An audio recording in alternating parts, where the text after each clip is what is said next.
This evening, James Comey's side of the story beginning to emerge here. Sources close to him saying he is furious tonight.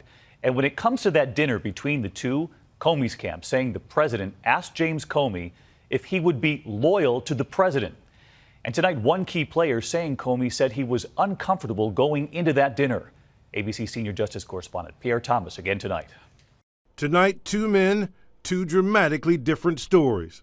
ABC News has learned sources in former FBI Director James Comey's circle say that at that January dinner at the White House, President Trump asked Comey more than once whether he would be loyal to him. Our sources say Comey would only promise to be honest. But today, the president flatly denied that ever happened. Did you ask that question?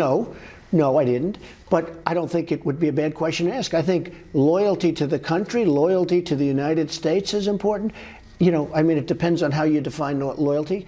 Number one. Number two, I don't know how that got there because I didn't ask that question. Multiple sources also tell ABC News they do not believe Comey told the president he was not under investigation as Trump claimed. He wanted to stay on as the FBI head, and I said, I'll consider, we'll see what happens. But we had a very nice dinner. And at that time, he told me, you are not under investigation, which I knew anyway. The former director of national intelligence, James Clapper, met Comey on the day of the dinner and remembers Comey was worried about how it would appear. He mentioned that he had been invited to the White House to have dinner with the president and that he was uneasy with that. Trump says Comey was fired because he was not competent, calling him a showboater. All this galvanizing many in the FBI rank and file who believe Comey has been treated shabbily. As for a replacement, the search for a new permanent director begins tomorrow. At least 4 candidates interviewed.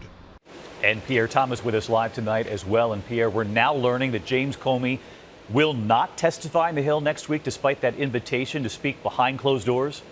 That's right, David. Comey has declined to appear in a closed session on Tuesday, but the top Democrat on the Senate Intelligence Committee said today he believes Comey will appear at the appropriate time and place to tell his side of the story. David? That we will hear from him at some point. Pierre Thomas, thanks to you as well.